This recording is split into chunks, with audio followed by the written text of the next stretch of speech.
Tu es heureux, fils Simon, fils de Jonas, car ce ne sont pas la chair et le sang qui t'ont révélé cela, c'est mon Père qui est dans les cieux.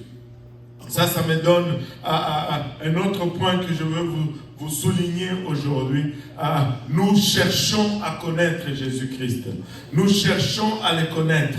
Nous devons exprimer l'intention de le connaître. Mais au final, c'est lui qui va se révéler à nous.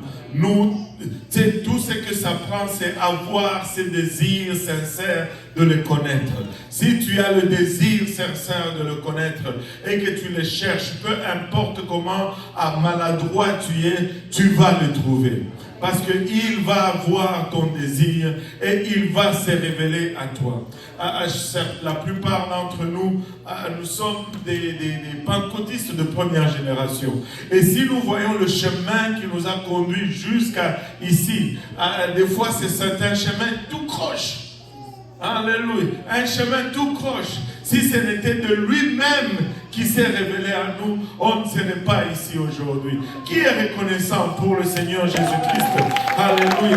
Qui se révèle à nous. Il est le seul et l'unique vrai Dieu. Alléluia. Mais ça ne s'arrête pas là.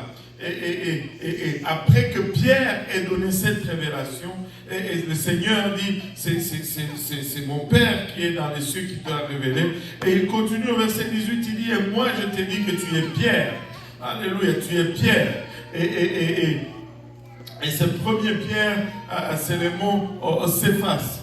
Un petit caillou. Et que sur cette pierre, mais le deuxième pierre, ce n'est pas le même pierre que le premier. Le deuxième pierre, c'est Pétros, c'est le rocher. Bien sûr, dans ce français, j'ai vu que je vais regarder, Darby le traduit différemment. Darby le lit comme suite. Et moi aussi, je te dis que tu es Pierre. Alléluia. Et sur ces rocs, je bâtirai mon assemblée. Alléluia. L'église n'est pas bâtie sur Pierre, mais l'église est bâtie sur Jésus-Christ qui est le rocher. Amen. Il dit